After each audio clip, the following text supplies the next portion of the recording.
అయితే నిన్న ఏదైతే మీరు అన్నటువంటి మాటలు ఉన్నాయో మరి నేను మాట్లాడుతున్నటువంటి సందర్భంలో నేను సబ్జెక్ట్ని ఎక్కడ కూడా డివియేట్ కాలేదు అధ్యక్ష.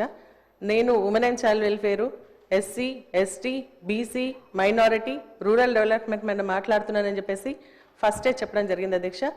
మార్నింగ్ నుంచి ఈవినింగ్ దాకా మేము వెయిట్ చేసినాం అధ్యక్ష. రాత్రి 8 గంటలకు నాకు టైం ఇచ్చినా కూడా ఓపికతో ఉండి మాట్లాడుతున్నటువంటి సందర్భంలో తొందరగా కంప్లీట్ చేయండి అని చెప్పేసి మీరు చెప్పి మైక్ కట్ చేసినప్పుడు మేమందరం కూడా మా సభ్యులు మేమందరం కూడా ఒక 2 నిమిషాలు ఇవ్వండి అధ్యక్ష అంటే మీరు మాట్లాడినటువంటి మాటలు ఏవైతే ఉన్నాయో నాకే వినబడట్లేదు, నాకే వినబుద్ధి అవ్వట్లేదు, వీళ్ళందరూ ఎట్లా వింటున్నారో అని చెప్పేసి అనడం నిజంగా కూడా చాలా బాధ వేసింది అధ్యక్ష.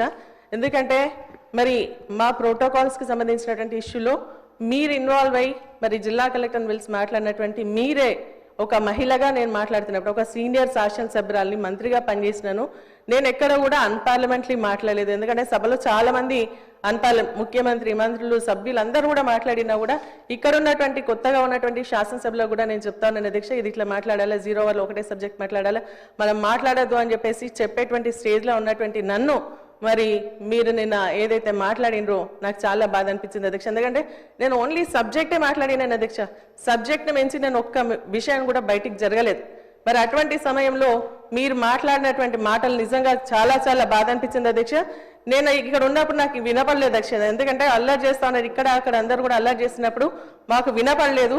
మేము వాకౌట్ చేసి బయటికి వెళ్ళిన తర్వాత అక్కడ ఉన్నటువంటి మా సభ్యులు చెప్పి మిమ్మల్ని ఇట్లా స్పీకర్ గారు అన్నారని చెప్పేసి నాకు వీడియోలు చూపిస్తే నాకు చాలా బాధ అనిపించింది అధ్యక్ష. ఎందుకంటే నేను ఎప్పుడు కూడా ఎవరితో ఒక మాట పడనిదని మరి ఎవరితో ఏలెత్తి చూపించినటువంటి వ్యక్తిని కూడా కాదు అధ్యక్ష.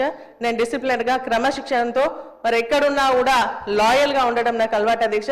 కానీ మీరు నేను తప్పేం మాట్లాడిన అధ్యక్ష, మరి మీకు ఎందుకు వినబడేది కాలేదు నాకు అర్థం కాలేదు. ఇక్కడ నేను ఉన్నది మరి నా ప్రజలు, నియోజకవర్గానికి సంబంధించినటువంటి ప్రజలు నాకు పార్టీ అవకాశం ఇస్తే గెలిచి ఇక్కడ వచ్చినాను అధ్యక్ష.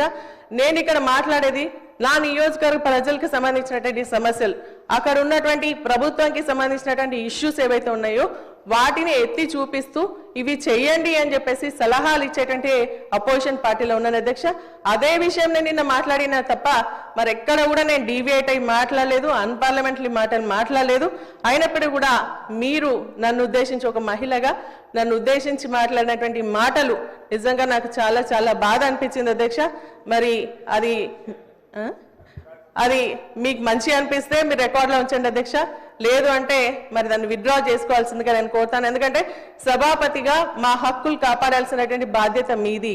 ఒకవేళ మేము మాట్లాడుతూ ఉంటాం, ఎందుకంటే ప్రజల మెప్పు కోసం మాట్లాడతాం, మరి అటు ప్రజలకు సంబంధించినటువంటి ఇష్యూస్ మాట్లాడతాం, అధికార పక్షకు సంబంధించినటువంటి మరి వాళ్ళకి నచ్చకపోతే వాళ్ళు చెప్పాలి అధ్యక్ష. నేను మాట్లాడేది బాగాలేదని చెప్పేసి వాళ్ళు చెప్పాలి.